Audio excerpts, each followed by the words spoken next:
Realmente es lindo pensar en este mes, en el mes misionero, porque te da la esencia de lo que implica el cristianismo. Tal vez uno viene acá a la iglesia y tal vez vengas con problemas matrimoniales, tal vez vengas cargado con tus hijos. ¿Qué pasó? Ahí está. Pero sí me escuchaban, ¿no? Tal vez uno viene cargado con problemas matrimoniales, situaciones con tus hijos, situaciones económicas, situaciones de muertes, enfermedades. Y tú dices, ¿por qué hablar de misiones? ¿Por qué hablar de la necesidad de otros y no tratar esas situaciones que yo necesito hoy escuchar? Y todo es dado de esta manera, ¿sabes por qué? Porque en las misiones se encuentra el centro de lo que es el cristianismo. Antes de tratar el tema en que vamos a estar hablando el día de hoy, quiero acompañarte a llevar esta convicción en tu corazón. Que cada vez que nosotros hablamos de misiones en la iglesia, o cada vez que vamos a la Escritura, lo que estos textos están mostrando es cuál es la esencia del cristianismo en sí. Y es allí donde primeramente quiero guiarte. Así que acompáñame al libro de Gálatas, capítulo 5. Vamos a considerar algunos textos.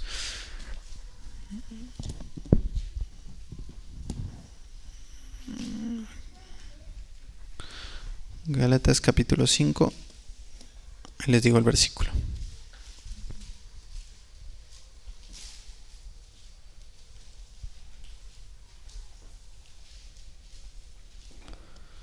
El versículo 13. Dice así: Porque vosotros, hermanos, a libertad fuiste llamados, solamente que no uséis la libertad como ocasión para la carne, sino servíos por amor los unos a los otros. Verso 14. Porque toda la ley en esta sola palabra se cumple: amarás a tu prójimo como a ti mismo. Pero si os mordéis y os coméis unos a otros, mirad que también no os consumáis unos a otros. Cuando tú miras el entorno de esta carta y lo que estaba pasando allí, tú tienes dos tipos de personas, los creyentes y los judaizantes, que estaban trayendo situaciones dentro de la iglesia. Los estaban volviendo al legalismo en los judíos. Entonces, Pablo les dice que para algo fueron liberados. Para algo fueron sacados de la esclavitud del pecado.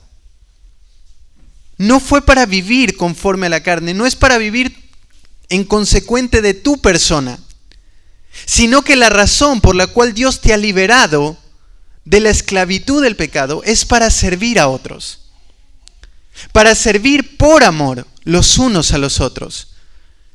Si hubiera dicho solamente servir, sería suficiente como para saber que uno puede hacer las cosas, pero cuando añade la palabra amor, lo que está refiriendo es meterse en las motivaciones de tu corazón y hacernos entender que lo que tiene que mover tu vida constantemente hacia algo es el pensar en otro. Porque allí radica la esencia del cristianismo. Toda la ley, si tú quieres resumir toda la Biblia en algo puntual, tiene que ver con esto, con amarás a tu prójimo como a ti mismo. Y este es semejante al primer mandamiento, que es amarás a Dios con toda tu mente, cuerpo, alma y fuerzas. En esto radica la vida de un cristiano. En esto yace la esencia del cristianismo. Mi corazón siempre tiende a pensar en mí. Las situaciones que envuelven el mundo muchas veces están pensadas en que yo centre la atención en mí. Entonces, no sé, me nace un bebé y estoy enfocado en mí en vez de pensar en otros. Tengo situaciones matrimoniales y pienso en mí en vez de pensar en otros. Tengo situaciones laborales difíciles y pienso en mí. Tengo economía y pienso en mí. Pero constantemente vas a ver que es de allí de donde Dios te quiso librar. Es de allí de donde Dios nos quiso sacar. De no mirar hacia nosotros, sino mirar hacia afuera. Porque es muy fácil mirar hacia adentro. Es muy fácil centrarnos en nosotros y ver todo lo que nosotros necesitamos. Pero el cristianismo no radica en eso. La semana que viene vamos a estar considerando en la conferencia misionera Filipenses capítulo 1. Y ahí está el lema de la conferencia misionera. Porque para mí el vivir es Cristo y el morir es ganancia. Pablo lo que está diciendo es que el vivir en esta tierra radica en vivir para Cristo. Y luego lo explica en el texto que sigue. Quedarme acá en la tierra, quedarme acá en la carne, es para beneficio de ustedes. Por eso considero entre el cielo y la tierra que mejor es quedarme en la tierra por una sola razón. Servirlos a ustedes. Servir a ustedes, amados filipenses. Nuevamente el mismo concepto. En 2 de Corintios 5:14, porque el amor de Cristo me constriñe, nos empuja, nos obliga. ¿A qué? Dice Pablo, esto es lo que me lleva en mi corazón. Pensando esto, que si uno murió por todos, luego todos murieron y por todos murió, para que los que viven ya no vivan para sí, sino para aquel que murió y resucitó por ellos. El mismo concepto. Dios te libró del egoísmo. Dios te libró de una vida centrada en ti, para vivir para otros. Entonces, cuando nosotros hablamos de misiones, tu corazón tiene que estar alegre, contento y entender que lo que te está librando es que recuerdes constantemente para qué estás acá en la tierra, para qué vivimos. Esto no es un llamado de un pastor, no es un llamado de un misionero, en esto radica la vida espiritual. De esto depende tu crecimiento espiritual. Me encanta cuando el libro de 1 Corintios capítulo 8, verso 1 dice, el conocimiento envanece, pero el amor edifica. Porque es inevitable que una doctrina sana lleva a las personas al amor. Al amor. Era una iglesia que conocía, pero su conocimiento acerca de los ídolos, en vez de acompañar al más débil, lo llevaba a ser piedra de tropiezo para el débil. El amor te lleva a buscar en otros. La sana doctrina te empuja a pensar en otros. La predicación te lleva a otros. Las misiones te lleva a pensar en otros. A que vuelvas a tu corazón y que ganes convicción acerca de la esencia del cristianismo, que es vivir para otros. Así que este tema que vamos a estar tratando hoy, no quiero que lo veas lejos de tu realidad. No es para unos cuantos, no es para unos pocos que hoy están corriendo y están siendo aplaudidos por personas que están tal vez atrás y que no quieren involucrarse. Es para cada uno de nosotros que estamos sentados, hemos sido llamados a vivir para otros en todo sentido. Y en eso radica, en eso yace la esencia de lo que son las misiones. Yo quería en esta mañana poder hablar acerca de una filosofía ministerial en cuanto a las misiones. Cuando nosotros hablamos de filosofía ministerial, lo que quiero referirme es que tiene que ver con los principios que extraemos de la Escritura que van a dirigir el curso de nuestra iglesia. Entonces, cuando nosotros hablamos de esto, lo que decimos es, lo que dice la Escritura es lo que tiene que guiar la dirección de hacia dónde la iglesia camina puntualmente acá, hablando de las misiones. Así que vamos a ver a la persona más importante de la Escritura que desarrolló un principio claro de cómo deben verse las misiones y cómo debe vivir la iglesia bajo ese mandato. Y esa es la persona de Cristo. Vamos a un texto muy conocido, Mateo capítulo 28, del verso 16 al 20. ¿Sí? Mateo capítulo 28, verso de 16 al 20. La verdad que este es un texto que tiene mucha riqueza cuando pensamos en las misiones.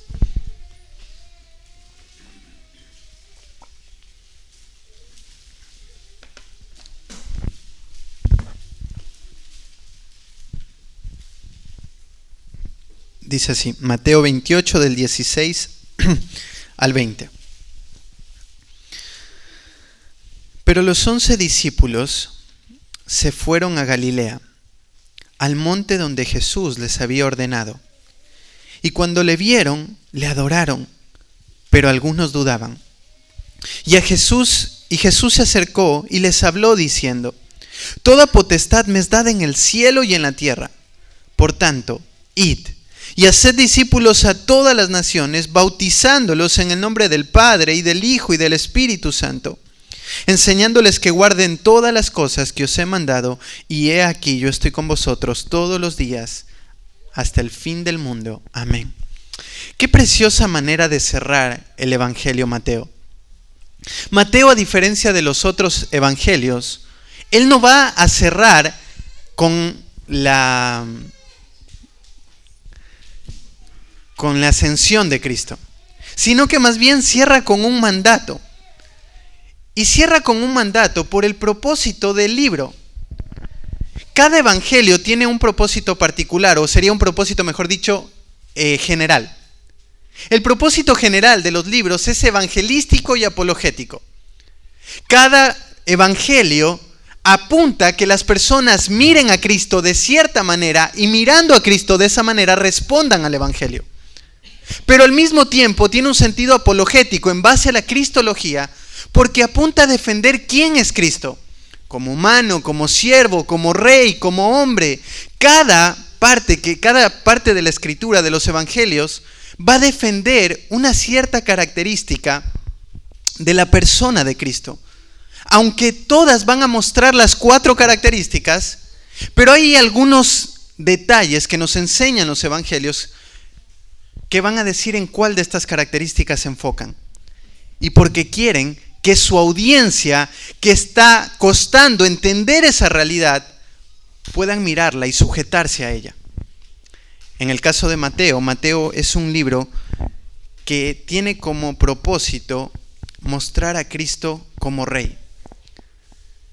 Y tú te das cuenta de esto porque hay un montón de profecías a las que alude Mateo que fueron dadas en el Antiguo Testamento y ahora se están cumpliendo en el Nuevo Testamento.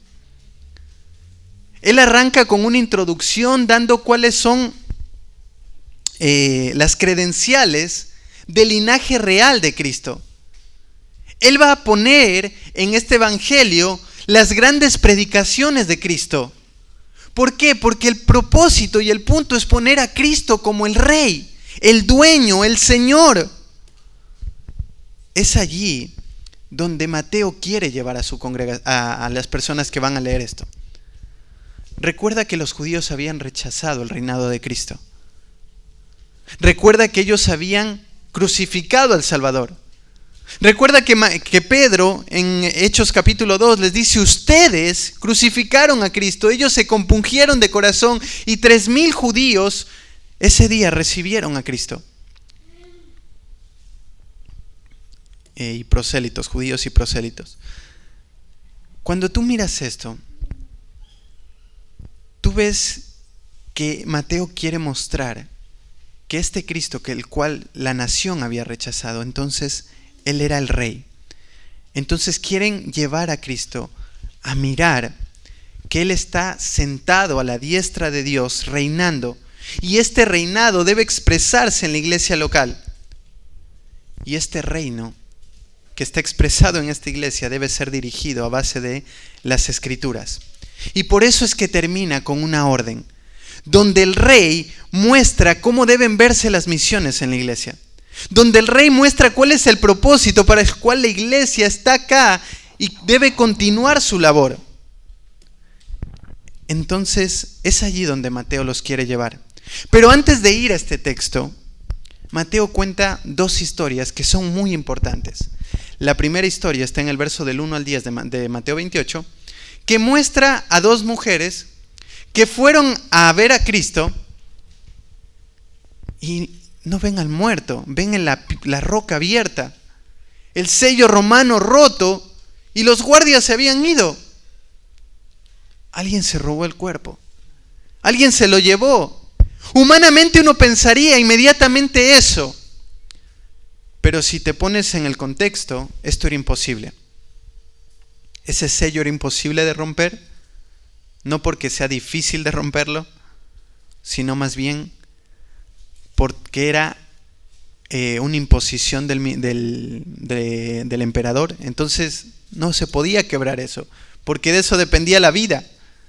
Segundo, estaban los soldados entrenados por tanto tiempo en guerra con armas que iban a matar a cualquiera que se acercara a ese lugar e intentar hacer algo. Era difícil. La piedra era sumamente grande para ser quitada de adentro o aún de afuera por unos pocos hombres. Así que estas mujeres fue lo primero que pensaron, pero luego corrieron y en el camino se encuentran a Cristo. Y lo miran y lo adoran. Lo miran y ven en su resurrección todo lo que Él había dicho desde el principio de su ministerio. Que era necesario que el Hijo del Hombre muriera y al tercer día resucitara. Y estas mujeres le adoran. Pero luego vas al versículo 11 al 15, previo a este texto, y vas a ver a dos soldados, o a soldados, que van a tener una actitud completamente diferente a estas mujeres. ¿Sabes que esos soldados vieron el milagro en primera escena? Ellos vieron esa luz, ellos vieron abrir la roca, ellos temieron y corrieron. Ellos vieron el milagro de cerca. Ellos no necesitaron que alguien les contara nada. ¿Pero qué hicieron? ¿Corrieron al emperador? ¿Le contaron lo que pasó? El emperador les dijo, no pueden decir esto a nadie, se callan. Acá tienen una bolsa de dinero y van a ir por toda Roma anunciando que el cuerpo fue robado. Y tú dices, ¿pero qué pasó? ¿Por qué esas mujeres frente al milagro adoraron a Dios? ¿Y por qué estos hombres frente al milagro rechazaron a Dios? Se fueron en pos de sus propios deseos, porque lo que Mateo quiere hacer es ponerte en perspectiva algo. Que esto que viene a continuación a decirte acerca de las misiones, tienes que entender algo. Que las misiones son una obra de Dios y es Dios el que obra en los corazones. Es Dios el que hace su obra. Es Él. No hay otra forma de verlo. Él trabaja en los corazones. Él es el que da, el que trae a las personas por su gracia a través de la predicación del Evangelio, a la vida de la iglesia, el crecimiento, a la nueva vida. Es Él. Es Él. Entonces prepara tu corazón para que entiendas que tu mensaje no es el problema. Que la respuesta que vas a recibir no depende de ti. Es completamente de Él. La otra vez estaba leyendo un poquito sobre uno de los puritanos, sobre John Owen. Si no me equivoco era él. Sí, creo que era John Owen. Y él era inconverso. ¿Y sabes cómo se convirtió? Alguien estaba leyendo la Biblia y se fue un pasaje que no necesariamente está hablando de salvación, ¿sí? Y el pasaje decía, ¿por qué dudan hombres de poca fe? Y él al leer eso, su visión se aclaró y creyó. Es que no depende de la excelencia de mis palabras, de los milagros que pueda hacer, de las señales que pueda dar. Las misiones son una obra de Dios. Y eso hace que en el creyente haya descanso en ser fiel. Y esto es lo mismo que nos va a mostrar Pablo años más tarde. Y quiero que lo veamos juntos. En 1 de Corintios.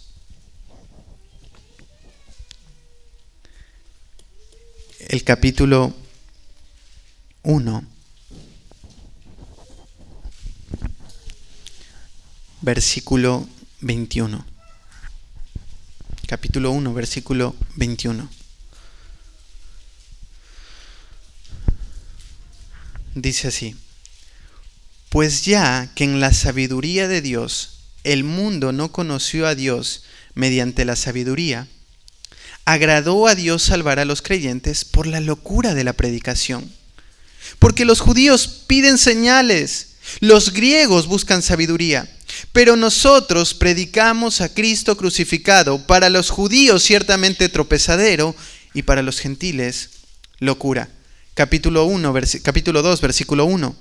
Así que, hermanos, cuando fui a vosotros para anunciar el testimonio de Dios, no fui con excelencia de palabras o de sabiduría, pues me propuse no saber entre vosotros cosa alguna, sino a Jesucristo y a este crucificado.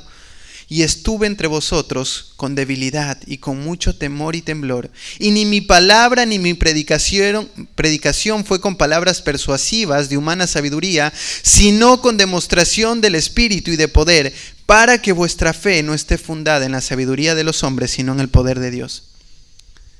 ¿Qué principios tan claros, tan establecidos, tan fuertes del apóstol Pablo, que simplemente están mostrando lo mismo que Jesús vivió en su ministerio? Lo mismo que Mateo está diciendo. Las misiones radican en el poder de Dios y no en lo que yo pueda hacer. Pero Dios ha decidido salvar a las personas por medio de la locura de la predicación. Usarte a vos y a mí para que la palabra pueda ser derramada y esparcida por todo el mundo. ¿En esto qué hay? Es que no sé cómo hablarle a mi vecino. No te preocupes.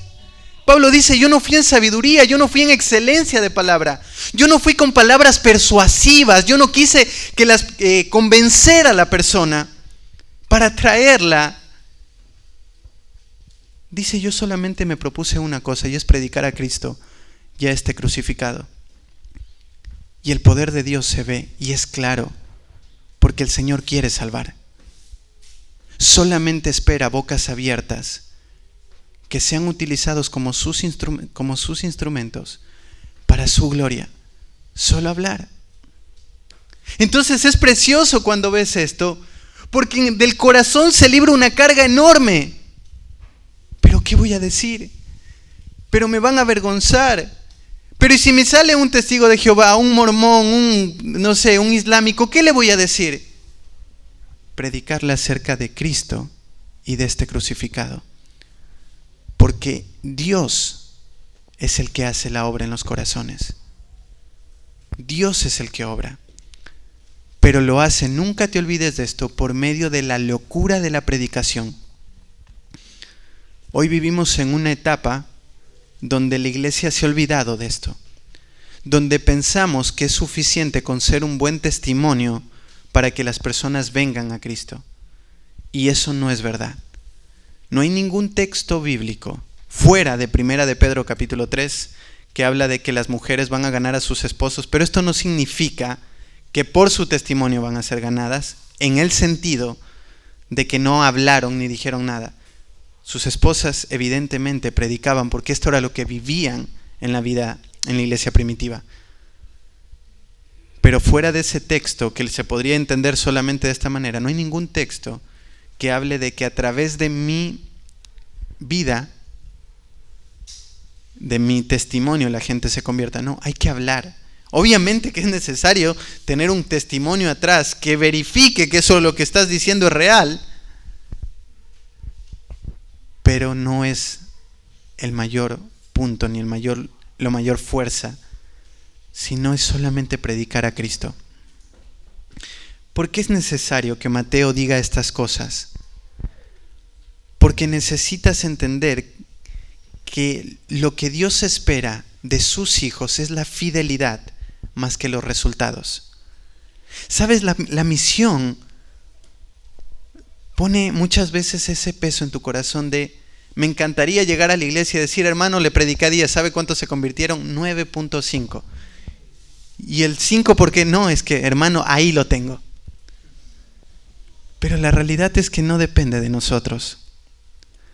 Porque Dios no espera de nosotros resultados. Dios espera fidelidad. Dios espera que nuestra boquita sea abierta. Dios espera que digamos ese mensaje que impacte el mundo. Y dejemos que Él obre. Dejemos que Él obre. No sé si recuerdas quién te habló a ti, pero tal vez no fue con toda la excelencia de palabra que hoy tienes. Tal vez fue con la simplicidad. Tal vez fue un niño. Tal vez fue tu hijo que te dijo, papá, vamos a la iglesia, papá, me dijeron en la escuelita, vamos a la iglesia, y de repente fuiste a la iglesia y el Señor cambió tu vida. No sé. Eso no significa que no puedas predicar y enseñar y dar todo lo que sabes para que la persona tenga más argumentos. Solamente voy a un punto. Que entiendas que Dios es el que obra en las misiones. Esto te anima y debe animar a la iglesia. Porque no depende de nosotros, depende de Dios. Dios solo necesita que seamos fieles.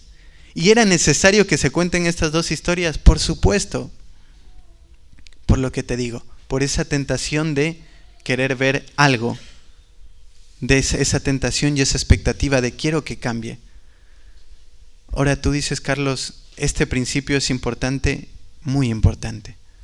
Este principio es el que ha sostenido mi vida en pensar en Francia.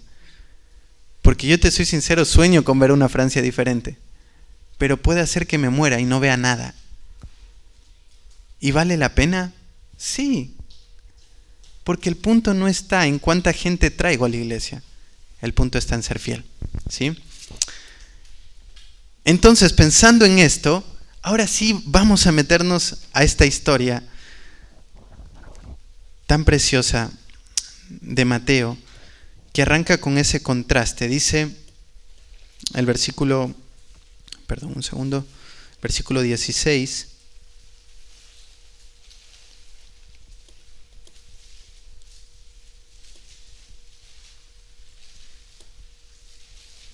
Dice, pero los 11 discípulos se fueron a Galilea. Nosotros tenemos que poder hacer una reconstrucción de la escena con todos los evangelios para entender esto. Porque esto que había pasado, que se había divulgado esta mentira, esto había generado mucho temor en estos hombres. Mientras ellos estaban anunciando la mentira, esta comparación lo que está mostrando es que estos hombres ahora se estaban yendo a Galilea por el miedo que estaban sintiendo acerca de lo que estaba pasando. ¿Recuerdas que se entraron a una casa, pusieron seguro? Estaban muy nerviosos por lo que estaba pasando. Estos hombres estaban con miedo y con dudas. Ahora tú dices, pero ¿cómo, Carlos? Si eran los hombres que Dios había elegido para ser sus heraldos y poder llevar el evangelio a todo el mundo. Ellos se acordaban de las cosas que Cristo había dicho. De seguro que sí. Pero al mismo tiempo, cuando Cristo muere, ellos no lo vieron como una victoria. Ellos lo vieron como una derrota lo que había pasado. Sus corazones se desanimaron y empezaron a dudar. Muchos volvieron a hacer sus cosas, a las redes, a la pesca. Como que había sido una época muy linda, donde vieron tantas cosas, vieron a el mayor de los profetas, estuvieron al lado del mejor predicador del mundo. Pero se acabó. Su corazón estaba dudando. Ellos tenían mucho temor a morir a causa de lo que le había pasado a Cristo. Ellos supieron cómo Cristo murió. Algunos de ellos lo vieron morir. Entonces, Cristo se les aparece y les pide que vayan a Galilea. Y ellos tienen que ir al lugar donde todo comenzó años atrás. Ellos tienen que volver al lugar donde todo se iba, donde Cristo los eligió, de donde salieron. Pero en el camino tienen una conversación y solo voy a tocar un texto. Mira y acompáñame en Lucas, capítulo 24. Capítulo 24, del 36 al 38 y luego del 45 al 24. Lucas 24, del versículo 36 al 38,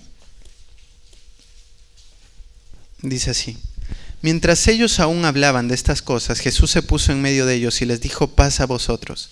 Entonces, espantados y atemorizados, pensaban que veían un espíritu, pero él les dijo: ¿por qué estáis turbados? y vienen a vuestro corazón estos pensamientos.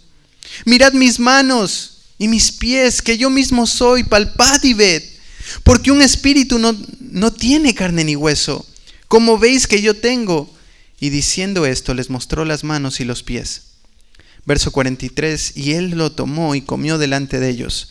Verso 45, desde el 44, perdón, y les dijo, estas son las palabras que os hablé, estando aún con vosotros, que era necesario que se cumpliese todo lo que está escrito de mí en la ley de Moisés, en los profetas y en los salmos. Entonces abrióles el entendimiento para que comprendiesen las escrituras, y les dijo, así está escrito, y así fue necesario que el Cristo padeciese y resucitase de los muertos al tercer día, y que se predicase en su nombre el arrepentimiento y el perdón de pecados en todas las naciones, comenzando desde Jerusalén, y vosotros sois testigos de estas cosas. Entonces Cristo se aparece en medio de ellos y lo que hace es afirmar su corazón. Lo que hace es mostrarles quién es Él y cómo todo se estaba cumpliendo en su persona. Ellos necesitaban que su corazón fuera animado, alentado, porque estaban dudando. Les dice, ¿por qué piensan estas cosas? Su corazón estaba entrando en dudas. ¿Era verdad? Este es el camino, esto es lo que tenemos que hacer. ¿Qué fueron de estos 3 años? Muchas cosas. Por eso Cristo les dice de una manera muy categórica, ¿por qué piensan estas cosas? Su mente volaba con todas las mentiras que el miedo produce. Entonces Cristo empieza a afirmar sus corazones y va por todas las escrituras mostrándole muchas cosas. Por ejemplo, Cristo es quien tiene las llaves de la muerte y del infierno. Cristo es quien es quien ha sido ungido como el único sacerdote. Cristo es quien puede perdonar los pecados. Cristo es la única fuente de agua viva en el que podemos lavarnos. Cristo es el príncipe salvador que puede conceder arrepentimiento y remisión de pecados. En Él habita toda la plenitud. Él es el camino, la puerta, la vida, la luz. Él fue por todas las escrituras marcando quién es Él. Porque en esto radica la vida cristiana. ¿Te acuerdas cuando le dijo Cristo, y esta es la vida eterna, que te conozcan a ti, al único Dios verdadero, y a Jesucristo a quien has enviado? Él fue por todo, porque quería afirmar los corazones de estos hombres. Ellos iban a hacer una gran labor, ellos iban a hacer una gran obra, una obra que humanamente es imposible. ¿Qué pueden hacer 12 hombres y unos pocos más, que eran como 120, va a decir el libro de Hechos, para cambiar la realidad de un mundo que estaba en contra de esto? Que hoy judíos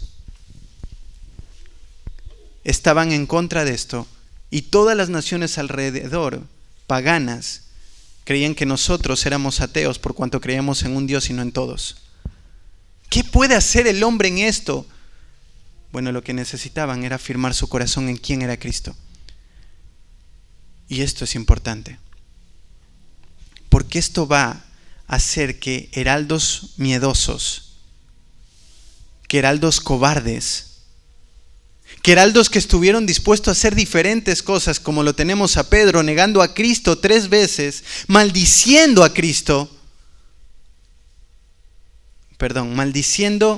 el que lo llamen que era seguidor de Cristo. Tú dices, ¿cómo es posible? Claro, es que el miedo los llevó a tal cosa que llevaron a todo tipo de extremos.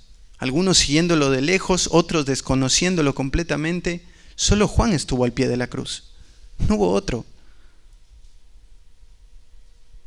Ahora, ¿qué haces con estos hombres? Necesitan afirmar quién es Cristo. Es que cuando tú ves la plenitud de Cristo, ¿quién es Él? Tu corazón es movido a todo lo que Él te pide. Tu corazón es llevado a toda la obediencia. ¿No te has puesto a ver, si tú vas por la historia de las Escrituras, cuál es el tema de Pablo normalmente? Lo que somos en Cristo. ¿Cómo vas por Apocalipsis y Juan habla de la persona de Cristo? Vas por los demás relatos y hablan acerca de Cristo. Los evangelios hablan todo de Cristo. El Antiguo Testamento habla de Cristo. Es que eso es muy importante para el creyente. La identidad de quién es Cristo para ti. Porque si no, es difícil estar dispuesto a dar tu vida por la causa del evangelio. Y tú piensas, Carlos, ¿esto es así? Hoy lo veo así. Muchas personas miran a Cristo como aquel que los salvó de una situación familiar, de drogas o de diferentes cosas, pero no miran a Cristo como su Señor y dueño de su vida, como aquel a quien le deben todo, como aquel a quien aman, como el mayor gozo de nuestras vidas. ¿Es eso Cristo para ti? Ayer veíamos en la reunión de hombres, allí que se hizo el retiro de hombres, y Mati pasaba por Filipenses capítulo 3. Y te digo, las preguntas bombardeaban la mente constantemente. ¿Es Cristo lo que más tú deseas? ¿Es Cristo lo que más tú amas? No la actividad espiritual. ¿Es Cristo? Es que eso es lo que quería mostrarles. Para eso se le fue abierto el entendimiento y vieron las escrituras, vieron la verdad. Y su corazón dijo, esto es verdad. Eso hizo que 11 cobardes se convirtieran en heraldos fuertes, valientes, al punto de dar su vida. Todos murieron. A excepción de Juan, todos murieron en martirio según historiadores. Lo que tenemos registros bíblicos, Jacob murió decapitado. Jacobo murió decapitado. Tenemos a Pablo decapitado, Pedro crucificado, patas arriba, Mateo muriendo en Egipto. Todos murieron a espada, a filo de espada. Pero si eran los que habían negado a Cristo, eran los que temían el dolor. Es que cuando tú entiendes quién es Cristo, que en Él radica la vida de un creyente, en conocerlo, en amarlo a Él, y todos tus afectos y todo tu entendimiento está volcado en Él, entonces tu vida va a servir para la causa del evangelio. Y eso es lo que se espera, que cada creyente viva. Cuando tú vas por la Escritura, esta es la realidad. La gente que afirmaba ser hijo de Dios no era una afirmación leve, era una afirmación que podía traerte consecuencias legales, consecuencias de muerte. Aquellos que profesaban ser hijos de Dios tenían que estar entendiendo que sí o sí iba a venir el dolor y la persecución y la muerte. Hoy ya no se vive eso. Hoy hay una cierta libertad. Argentina es un país cristianizado en esta perspectiva, que tú vas y puedes proclamar el evangelio, que la gente tiene una cierta entendimiento de quién es Cristo y conoce a Cristo, que vas y golpeas la casa y casi todas las personas han asistido a una iglesia, en ese sentido cristianizado. Pero vas a otro lado del mundo y nunca han escuchado de Cristo, y la gente te mata, y la gente te persigue, y la gente quiere que tu boca sea cerrada. ¿Qué hace que un Mahmoud se estire por vivir fidelidad allí en Medio Oriente? ¿Qué hace porque hombres hayan muerto de las maneras tan despiadadas para anunciar el evangelio? Te digo, estudiaba historia de la iglesia, y un país que está al lado de Suiza, empezó a no haber tolerancia, pero no muerte. Por lo menos no mataban a los cristianos. El que toma el gobierno de ese país dice, ningún cristiano puede vivir acá. O vuelven al catolicismo o se van de este país. Salió una caravana de cristianos con sus hijos pequeños, caminando por los Alpes suizos, buscando las pequeñas aldeas donde había reformados para ser consolados, animados y también alimentados y cuidados. hasta que llegaron a Berlín después de un año vagando para encontrar un lugar donde vivir. Ese es el precio de alguien que entiende quién es Cristo y su realidad y su persona y para qué estamos en esta tierra. Ya no pensamos más en nosotros. Era necesario que esto pasase, que Él se encontrase Cristo con ellos, claro. Porque lo que estás inyectándoles y mirando quién es Él, es que si tú miras que Él es real, que Él es verdad, que todo lo que pasó, lo que hizo, ¿qué sentido tiene seguir viviendo para nosotros? ¿Qué sentido tiene seguir construyendo un imperio en esta tierra? ¿Qué sentido tiene seguir viviendo cómodamente en este lugar? Ya no tiene más sentido. Porque Cristo se vuelve en tu mayor deseo y tu mayor anhelo. Y todo lo demás se vuelve en algo vano, hueco, vacío, que puede ser utilizado para sus propósitos, claro que sí. Pero ya mi corazón no está allí. ¿Es eso lo que pasa en tu corazón? ¿De esta manera mirás a Cristo? ¿Lo amás, lo deseas, lo buscas, lo anhelás? ¿Querés estar con Él en el cielo? No sé si a ti, pero esas preguntas en mi corazón me duele preguntarlas. Porque muchas veces, ¿sabes cuál es la respuesta? No.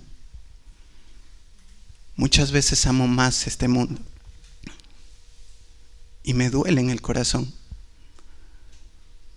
Pero cuando voy a la Escritura, entiendo y recibo gracia y decir, este es el camino.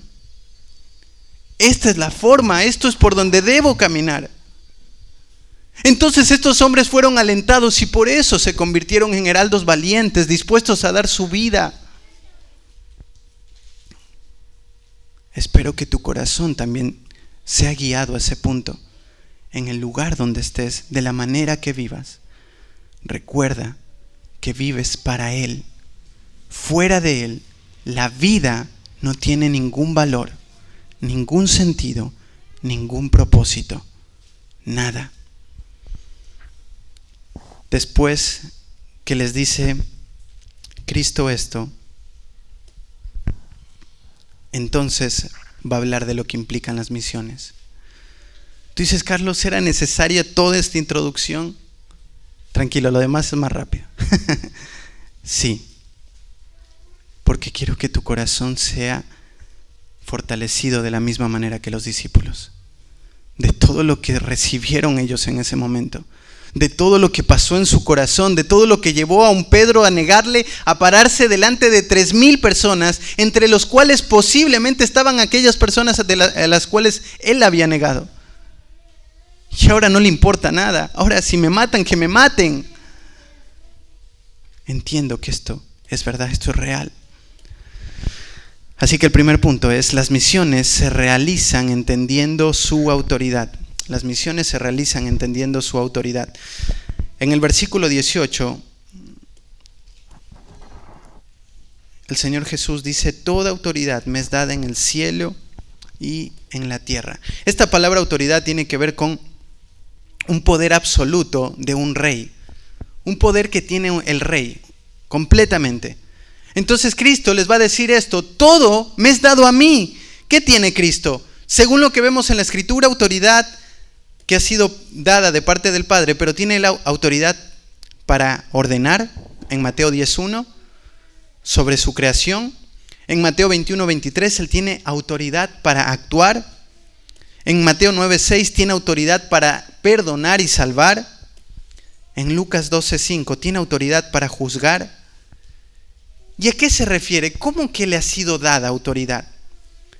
¿Acaso no es la segunda persona de la Trinidad? ¿Acaso Él perdió esto? Ese no es el punto. Lo que va a ponerte acá en perspectiva es que a causa de la obra de la redención que Cristo hizo, que se manifiesta allí en Filipenses capítulo 2, que dice que a causa de su vida de obediencia que llevó a la muerte y muerte de cruz, Entonces Dios lo exaltó en lo sumo y puso todo bajo sus pies. ¿Él era el soberano y el rey? Claro que sí. ¿Él algún momento dejó esto? No. Solamente que su testimonio, su vida de fidelidad en la tierra, su vida sin pecado, el haberse vestido de humanidad y vivir en esta vida completamente en debilidad, con limitaciones humanas, y haber escondido o vaciado de su gloria, gloria que los seres humanos no vieron, a menos aquellos que creyeron, simplemente esa vida lo llevó a ser exaltado hasta lo sumo y a poner todo bajo sus pies a causa de ese testimonio. ¿Por qué Cristo necesita decir esto? Porque eso va a mostrarles a estos hombres que nada de lo que pase está fuera de Él, que Él gobierna por sobre todo. Y eso los va a llevar a estar tranquilos. ¿Hasta qué punto? Sabes, perdón que vuelva constantemente a darte ejemplos de la historia de la iglesia, pero es inevitable no mirar cómo personas vivieron estos principios. Cuando veía a Calvino tuvo 3 hijos y los 3 se murieron. Su tercer hijo lo tuvo en brazos a las 4 semanas y él fue a la pieza, a la habitación, llorar todo el día y después de salir de esa habitación decir: yo sé que mi Dios es bueno y que Él tiene lo mejor para mí. ¿Podrías decir eso después de algo tan doloroso? Estos hombres tenían eso. Este hombre vivía con enfermedades. Pablo tenía enfermedades. Eran perseguidos, llevados a la cárcel, golpeados. ¿Qué más se necesita? Es que ellos entendían que este mandato imposible es solamente dado bajo el paraguas de que hay alguien que gobierna todo. Hay alguien que es soberano de todo. Hay alguien que abre puertas y cierra puertas. Hay alguien que está controlando el universo y encauzándolo para sus propósitos de gloria. Y nada de lo que pasa en este mundo escapa de su control. Nada, absolutamente nada. ¿Te acuerdas Habacuc? Señor, ¿por qué utilizas a los impíos para castigar a los justos? El Señor le responde: Señor, ¿pero por qué? El Señor le responde. ¿Y cómo termina el capítulo 2? El Señor está sentado en su santo trono, calle delante de Él toda la congregación. Y ahí Habacuc entendió todo. Termina su libro, aunque no tenga fruto en las vides, aunque no haya las vacas, aunque no haya nada de esto, con todo yo me alegraré en Jehová de mi salvación. ¿Sabes por qué dice esto Habacuc? Él entendió este principio. Dios está al control de todo. Dios es el que gobierna.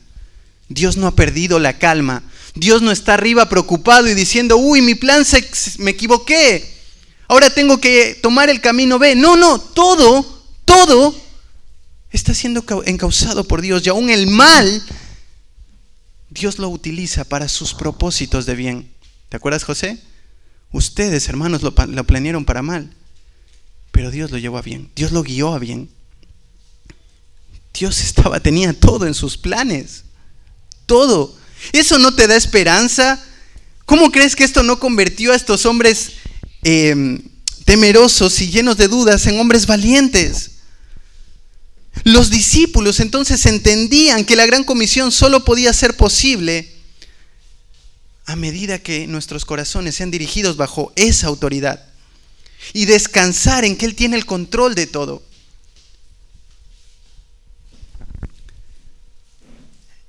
A veces las iglesias pensamos que las misiones dependen de nuevos métodos, de nuevas cosas que salen, de nuevas formas. Pero Dios dice: no, las misiones dependen de mí. Yo tengo el control sobre todo. Y que una iglesia tenga eso en la mente es sumamente importante, porque no la va a hacer correr detrás de nuevos libros que salen o detrás de otras iglesias que están haciendo nuevas cosas y que hacen que la iglesia se llene. Porque si nosotros queremos hacer que una iglesia se llene, ¿sabes que no es difícil? Pon un show acá adelante, reparte comida, haz muchas cosas que sabes que la gente desea y acá va a estar lleno. ¿Pero ese es el propósito? No, nosotros queremos gente salva. Nosotros queremos gente que esté bajo el señorío de Cristo. Que estas personas amen a Dios y vivan para Dios. Nosotros queremos mostrarles el Evangelio y no diluir el Evangelio. Así que estos hombres ahora van a entender la grandeza de este llamado, porque es solo dado bajo su autoridad. Él lo gobierna todo y las limitaciones humanas quedan como algo chiquitito comparado con todo lo que es Él. Luego Cristo les va a hablar de la extensión de la misión una vez que afirma sus corazones. Entonces les dice: id y haced discípulos a todas las naciones. El verbo principal de acá de este texto es hacer discípulos. Está en un imperativo. No era una opción y no es solamente para algunos. Cada creyente en su iglesia local debe estar haciendo discípulos. Cada creyente en su iglesia local debe de estar guiando a otros a Cristo y acompañándolos a madurar. Cada creyente debe de estar formando personas que lleguen hacia la madurez. Ahora, en esta extensión, ahí te explico lo que significa ser un discípulo. Pero Cristo les dijo que tenían que ser discípulos a todas las naciones. Y esta preposición es muy importante, porque no dice en todas las naciones, sino dice a todas las naciones. Haciendo referencia a que Cristo no está pensando en una persona por país. Está buscando que cada etnia sea alcanzada. Esta palabra que Mateo habla de etnias, cada vez que se repite en el libro de Mateo, es traducida como gentiles, gentiles, gentiles. Entonces lo que Cristo tiene en mente al decirles todo esto, se refiere a cada grupo étnico, a cada persona, a cada nación en ese momento representada, tiene que llegar el Evangelio. ¿Humanamente esto es posible? No.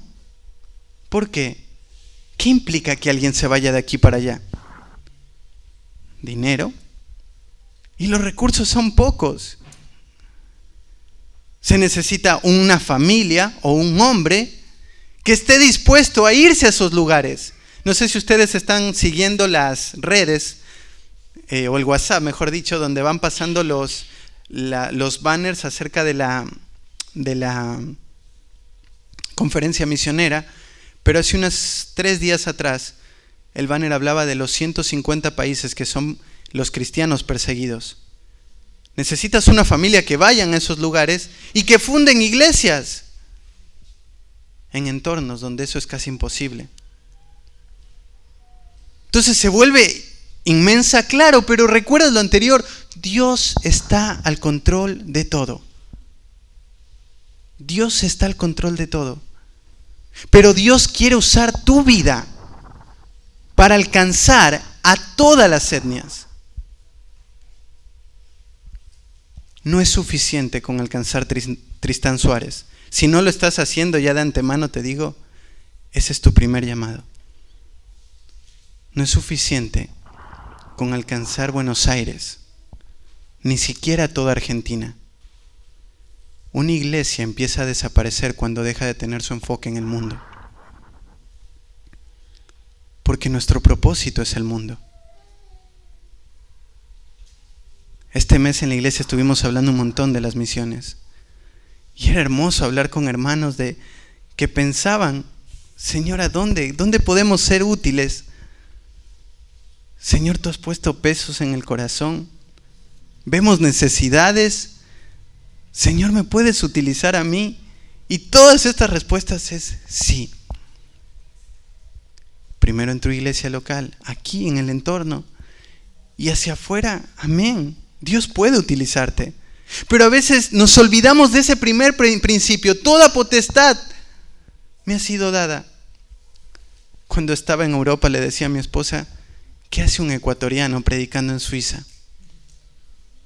Porque no hay nada en mí. Ni siquiera sabía hablar el idioma, no entendía nada cuando hablaban en Suiza. ¿Qué hago acá? Es su gracia. Es Él. ¿Y qué toma Él? Hombres débiles.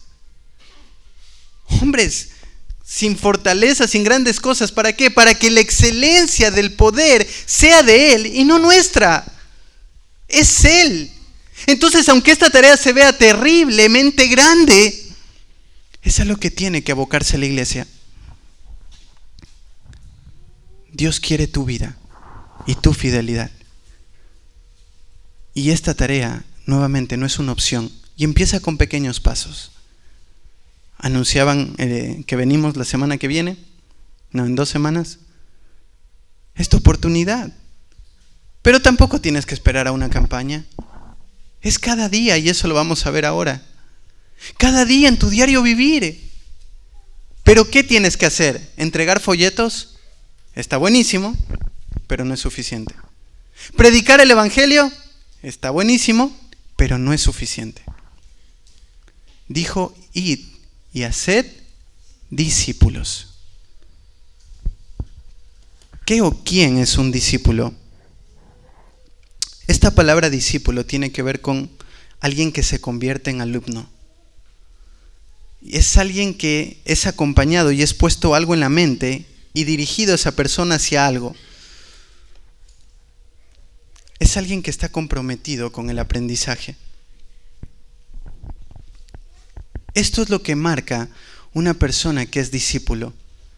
Ahora, de manera muy breve, quiero mostrarte qué significa discipular a alguien.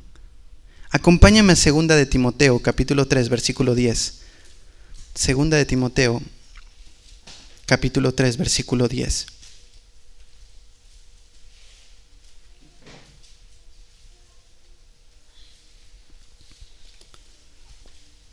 Segunda de Timoteo, capítulo 3, versículo 10.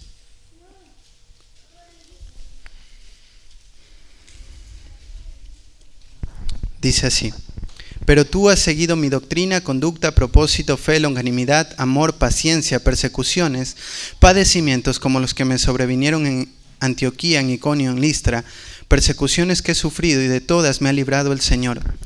Pablo acá está destacando algo. Y es que a diferencia de los falsos maestros, lo que muestra Timoteo es diferente.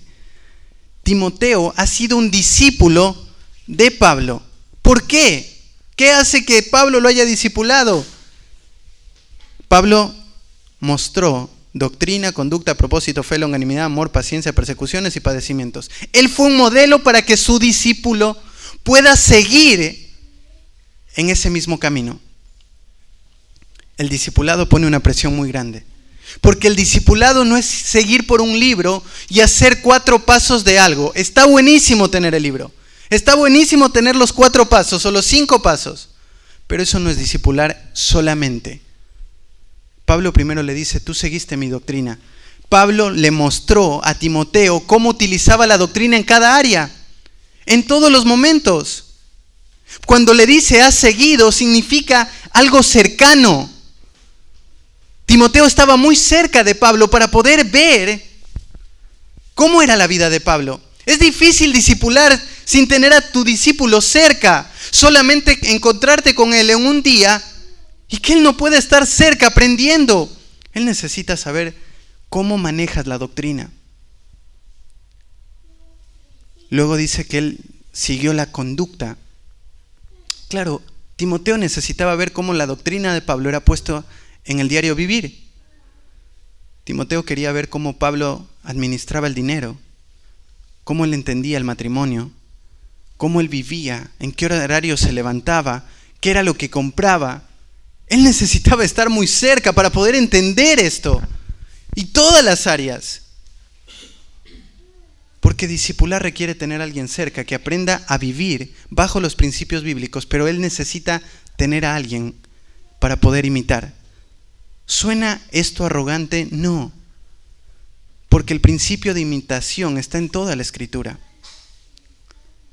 Las personas que estás discipulando son personas que deben imitarte. No en tu forma de vestir, no en tu peinado, no en tus zapatos, no en esas cosas. En esto,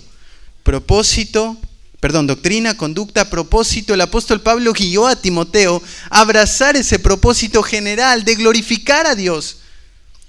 Abrazó la fe, la fidelidad de Pablo. Era un hombre que se mantuvo fiel a pesar de todo lo que le pasó. La longanimidad tiene que ver con ser constante. Pablo no era un hombre de altibajos, un hombre que respondía, a veces estaba bien y no sabía de qué lado se levantaba Pablo. No, Timoteo sabía que era un hombre que era constante, que se mantuvo. Era un hombre equilibrado, que su vida de trayectoria, él avanzaba y era genuino y real lo que vivía. Y fue constante, permanente, amor. Si hay un hombre que nos deslumbra de amor en la Escritura fuera de Cristo, es Pablo. Te digo, uno de los textos más difíciles de entender en la Escritura, y no porque no se entiendan, sino por lo que implica, es Romanos capítulo 9. Cuando Pablo dice, prefiero yo mismo ser anatema con tal de que uno de mis hermanos se convierta. Pero ¿sabe? No solo dice eso. Dice, esto lo digo y el Espíritu testifica de que esto es real. Pablo pone a Cristo y al Espíritu Santo como testimonio de que lo que está diciendo es real, es verdad. ¿Tú estarías dispuesto a irte al infierno porque uno más se salve? ¿Porque tu vecino se salve? ¿Eso es su amor? Claro. Claro que sí. Esto era lo que modeló el apóstol Pablo y lo que transmitió a Timoteo. Te puedo dar 10 talleres sobre lo que es el amor. ¿Sabes cuándo lo vas a imitar? Cuando me veas vivir. Porque vas a entender lo que es el amor. Es como yo siempre le digo a los papás. Tú le puedes decir a tu hijo que ama al prójimo, pero cuando te ve cuidando a tus hermanos de la iglesia, él entiende que eso es el amor. Y si haces lo menos, él entiende eso es el amor. Pero cuando tú te estiras a dar todo por cuidar, tiempo, dinero, persona, él va a decir, eso es vivir por amor. Eso es el discípulo. Tú le modelas todo esto. Le modelas paciencia. La paciencia es necesaria en el discipulado porque es sufrir por periodos largos el pecado de otros. A veces uno diría, bueno, esta persona no responde, entonces que salga de acá, venga otro. Pero esa no es la realidad.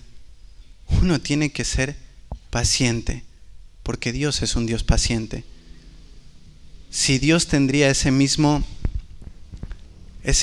pensamiento que a veces tiene, que uno puede llegar a tener, hace rato que Dios me hubiera descartado.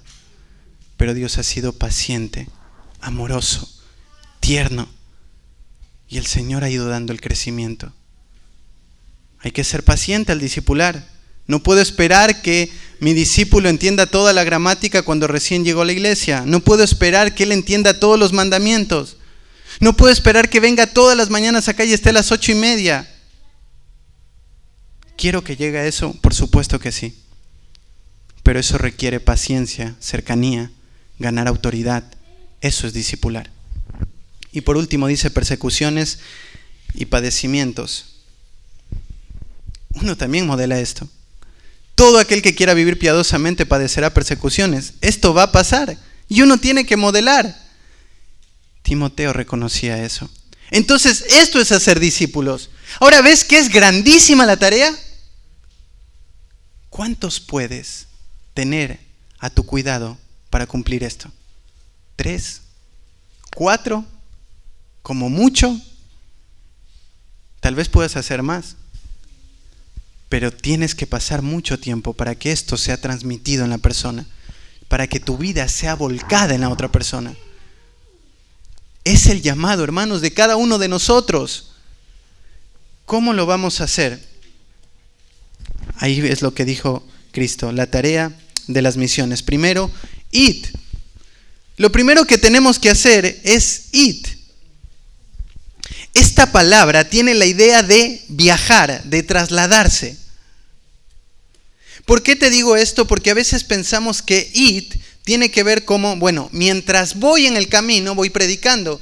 Pero no es eso lo que está diciendo el texto. Lo que el texto te está diciendo es que tienes que ser diligente, tener la iniciativa de tú ir a buscar, de salir, de esforzarte, de trasladarte, si fuera necesario, para ir a buscar a las personas. Es imposible tener discípulos si yo no voy a buscar a gente. Sabes, el Señor en su gracia a veces trae personas por esa puerta y tú dices, Señor, gloria a Dios.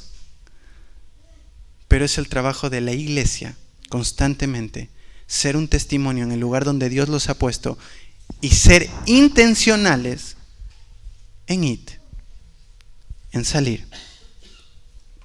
Decía Riley de esto lo siguiente: el ineludible deber de todo discípulo de Cristo es hacer todo lo que pueda, tanto en persona como mediante la oración, para que otras personas conozcan a Jesús.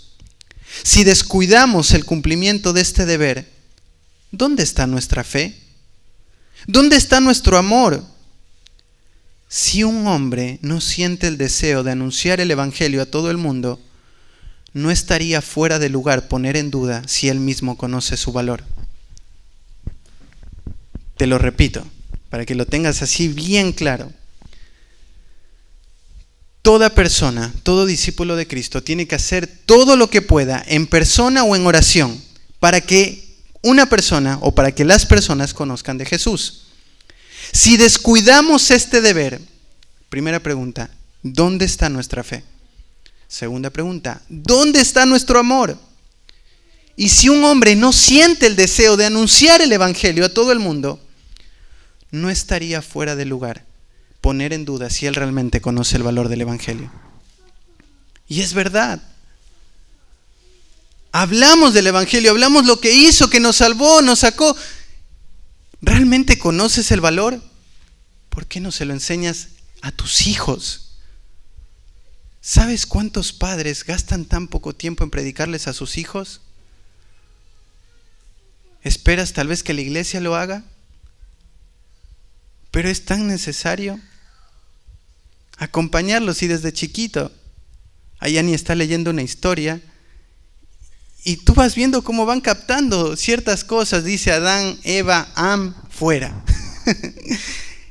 Y tú ves esas pequeñas cosas que uno va poniendo en la mente de sus hijos, porque no sé si a ti te pasa, pero a mí me carga el corazón. ¿Qué va a pasar con mi hijo y mi hija? A mí no me importa si son ingenieros o doctores. Me importa si se mueren, que vayan conmigo a donde estoy seguro que voy a ir. No me importa que tengan cualquier profesión. Los puedo encaminar y lo hago para ese camino, porque quiero que sean en todo excelente para el Señor y tengan todas las herramientas que puedan para servirle al Señor de manera más preparada.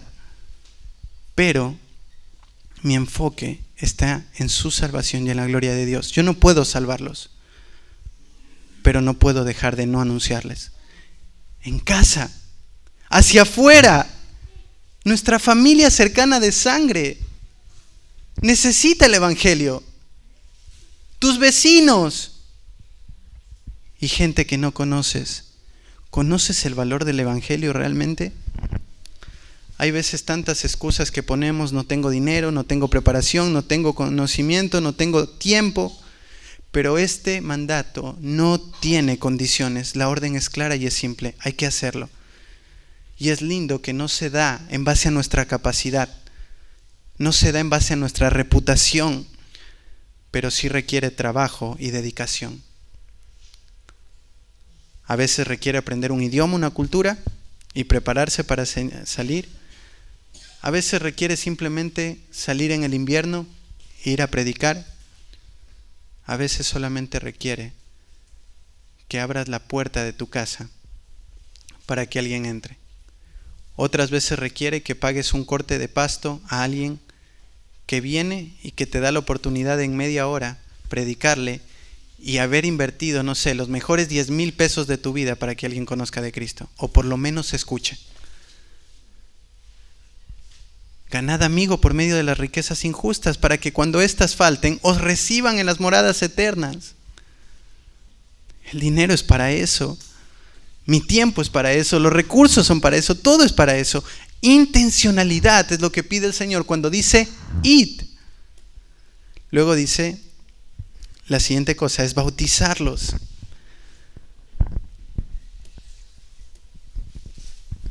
El punto de lo que quiere hacer Cristo es que estas personas sean identificadas públicamente con la persona de Cristo. Porque eso es el bautismo, es un testimonio público de que yo estoy afirmando aquello que pasó en mi corazón. Entonces, un cristiano que no se quiere bautizar es como que hace cortocircuito en la mente. Porque tú lo que quieres mostrar al mundo entero es algo que ya pasó en tu corazón. Dios no está buscando agentes secretos ni personas que se estén avergonzando de la persona de Cristo. Personas que tengan miedo a quién es Dios para tu vida. Si no, eres libre de que todo el mundo conozca. Sabes, en Francia esto es una realidad tan triste. No porque no haya gente bautizada, sino porque los cristianos no quiere que se los conozca como cristianos. Nadie. A un hombre le preguntaban, ¿por qué no le hablas a tu trabajo de que eres creyente? Si ellos necesitan de Cristo así como yo, algún día van a venir a la iglesia. Y este es el pensamiento de todos. Si tú tomas fotos en la iglesia, te pueden demandar legalmente. Porque ellos son muy claros al decirte, yo no quiero que nadie sepa que estuve aquí este domingo. No quiero que nadie sepa. Y tú dices, Carlos, ¿es así? Sí. Son agentes secretos. Pero sabes, eso no es el evangelio. Nosotros nos identificamos con la persona de Cristo. Entonces el discipulado no puede ocurrir sin el reconocimiento público de la persona de Cristo como nuestro Señor. Es imposible. El bautizo refleja esa unión también a la comunión de los santos, donde la iglesia aprueba, o mejor dicho, afirma que sos un hijo de Dios. Tú no puedes vivir sin la comunión de los santos. El bautizo no puede ocurrir fuera de la iglesia.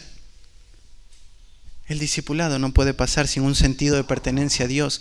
Todo eso nos marca el bautizo. Entonces nosotros queremos que la gente que viene a la iglesia, que la estamos incorporando, puedan manifestar públicamente que son hijos de Dios y vivir bajo esa realidad en todos los ámbitos. Entonces vamos a ser discípulos, somos intencionales en eso, vamos buscando que ellos se integren a la vida de la iglesia y sean reconocidos oficialmente por la iglesia, porque nadie se puede autoproclamar creyente. ¿Sabías eso? No puedo yo decir, yo soy un hijo de Dios. Tú dices, Carlos, pero a ver, ¿cómo que el Señor Jesús en Mateo capítulo 16 dijo que a la iglesia le fue dada las llaves? ¿Sí? La iglesia es llamada también a disciplinar. Y la disciplina, la excomulgación, dice, y ténganle por gentil y publicano, el reconocimiento público, a él ya no lo reconocemos como un hijo de Dios. De la misma manera, por el tiempo no te puedo explicar todo el pasaje, pero de la misma manera, la gente es reconocida oficialmente como hijos de Dios. Porque la iglesia mira y dice, estas personas están viviendo como Cristo. Esto en la era primitiva, en su primera etapa ocurría inmediatamente. Pero a medida que fue pasando el tiempo, y no mucho tiempo, se empezaron a dar cursos de membresía, que en algunos casos llegaban a durar hasta 3 años. ¿Por qué? Porque el afirmar, Juan es cristiano, era una responsabilidad muy grande. Porque ahora Juan era el representante de Tristán Suárez en todo el pueblo. Y todos ahora saben que Juan es cristiano. Y él lleva el título de Hijo de Dios hacia afuera, en todo el mundo. ¿Es importante? Claro. Cuando tú estás desagradando al Señor, queda mal el testimonio de Cristo y de la iglesia. Y las personas muchas veces reniegan de Cristo a causa de nuestras vidas.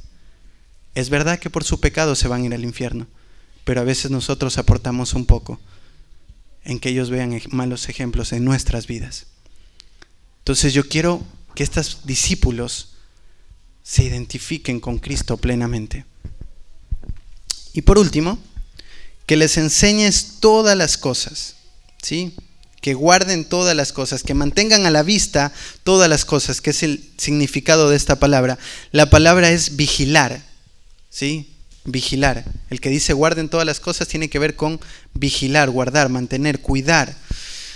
Juan va a utilizar esta misma palabra de guardar, pero el punto de guardar es la obediencia. El discipulado no pasa en 1 año y 2. Tu deseo es, como decía Pablo, enseñar a todo hombre que sea perfecto y presentar a todo hombre perfecto delante de Cristo. El discipulado requiere cargar la mente de esa persona con todo el conocimiento de Dios. Entonces, el discipulado nunca termina. En ese sentido, de una persona constantemente acompañándome en mi crecimiento espiritual y juntos seguir creciendo en esa relación de mentoría y de acompañamiento. Todas las cosas que os he enseñado, ese es el llamado de la iglesia. Por eso te das cuenta que el discipulado no pasa por 1, 2 o 3 cositas. Es todo el conocimiento de Dios para que esta persona tenga una conciencia informada y pueda responder a las cosas más simples de esta vida y a las cosas más complejas con la Escritura. Con la Escritura. ¿Ves que la tarea es abrumadora? Es enorme. Y si no lo has visto como enorme, espero que lo veas. Es grande. Humanamente te digo, estamos tan lejos de todo lo que esto implica, pero al mismo tiempo estamos creciendo en esto. Y eso es precioso. Y por eso termina con la promesa que sostiene las misiones. ¿Cuál es esta promesa? Y he aquí, yo estoy con vosotros todos los días hasta el fin del mundo. La palabra fin acá se utiliza cuando todo haya terminado, el fin del siglo. ¿Por qué necesito esta promesa? Porque esta tarea de buscar hacer discípulos hasta lo último de la tierra trae desgaste, dolor, soledad, pero esta promesa te sostiene. Pero es desgastante. ¿Sabes lo duro? No sé si a ustedes les ha pasado, pero lo duro que es acompañar a una persona y de repente te dice, Carlos, tengo que contarte algo y es un pecado que está destruyendo a toda la familia y te parte el corazón en dos. Porque cuando una persona toma decisiones de irse de este lugar, tú sabes lo que viene después. No viene nada lindo. Todo lo que viene es en decadencia. Y te carga y te duele. A veces es una tarea solitaria. Estás invirtiendo en uno, en otro, y de repente todos están hablando mal de vos. Se vuelve solitaria. Es una tarea desgastante. Pablo decía, y yo con el mayor placer gastaré lo mío, y aún yo mismo me gastaré por amor de vuestras almas, aunque amando más sea amado menos. Y Pablo dice, yo me les entregué a los corintios todo. La palabra gastar lo mío tiene que ver con recursos económicos. Todo lo que tenía en mis bolsillos se los di. Pero no solamente eso, dice, yo mismo me desgasté por amor de vuestras almas. Y tú dices, bueno, ¿eso sería suficiente para que la gente crea? ¿O para que la gente avance y madure? Pablo dice, aunque yo los ame más y ustedes me amen menos. Pablo da por entendido que posiblemente la gente responde en falta de amor. La gente no responde en gratitud. ¿Es desgastante? Sí. ¿No han visto que casi la mayoría de los pastores tienen enfermedades? ¿Por qué crees que es? Hay mucho desgaste. Uno va envejeciendo más rápido, porque esta tarea es muy desgastante. Trabajas con tu pecado, con el pecado del resto, cuidas y velas por los demás. Es muy desgastante, pero es preciosa y no la cambiaría por nada. Porque estar en las primeras filas, de ver el cambio de una persona, no tiene precio. Es ver el obrar de Dios, de los cuales hasta los ángeles se maravillan. Y yo quiero seguir ahí, aunque sea el primero que le lleguen los dardos, aunque sea el primero que le llegue el dolor. Yo quiero estar ahí. ¿Y qué sostiene la vida de una persona? Esta promesa. Yo estaré con vosotros todos los días. No hay un día que Cristo no esté. No es esto algo que es irreal, es una promesa real, literal. Cristo va a estar con nosotros todos los días, hasta el último día, con nosotros. Este libro cierra con esta promesa y es hermosa, que alienta tanto nuestro corazón después de ver la inmensidad de esta tarea, a decir: Señor, yo puedo seguir encaminando. Soy débil, he caído, he fallado, todavía me cuesta, estoy tratando de hacer lo mejor que puedo, pero sé que tú estás conmigo cada día para animarme. Termino con esta frase de Riley también, que dice así: que todos los verdaderos cristianos se aferren a estas palabras y las conserven en sus mentes. Cristo está con nosotros siempre. Cristo está con nosotros a donde quiera que vamos. Cuando vino por primera vez al mundo, lo hizo para ser Emmanuel, Dios con nosotros.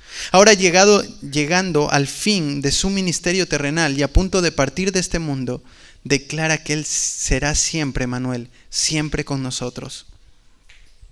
Está con nosotros cada día para exculpar y perdonar. Está con nosotros cada día para santificar y fortalecer. Está con nosotros cada día para defender y proteger. Está con nosotros cada día para dirigir y guiar. Está con nosotros en la tristeza y con nosotros en la alegría. Con nosotros en la enfermedad y con nosotros en la salud. Con nosotros en la vida y con nosotros en la muerte. Con nosotros en el tiempo presente y con nosotros estará en la eternidad. Siempre con nosotros. Que el Señor les dé la gracia, amada iglesia, de vivir la gran comisión. Porque esto es lo que Dios ha puesto para cada iglesia que proclama el nombre de Cristo. ¿Oramos? Eterno y buen Dios, Señor, te damos tantas gracias por tu palabra. Es tan desafiante.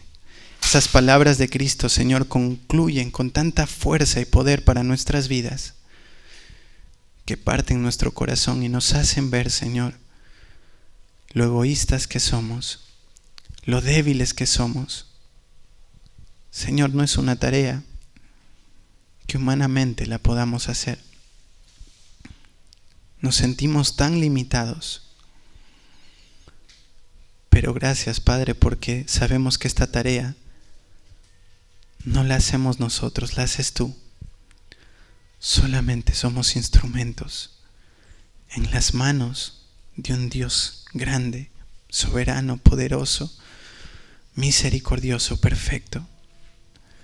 Señor, ayúdanos a, en medio de todas esas mentiras que están en nuestro corazón, en medio de las que aún son reales, como la debilidad física, enfermedades, Señor, nuestra mirada sea puesta en alto y saber que tú nos quieres usar para la extensión de tu reino. Señor, utilizaste a 12 para trastornar el mundo. Utiliza la iglesia de Tristán Suárez para que Suárez sea trastornado, para que Buenos Aires sea trastornada, para que el mundo sea trastornado. Gracias por su amor, su fidelidad y su compromiso con la obra misionera. Oramos en el nombre precioso de Cristo Jesús. Amén.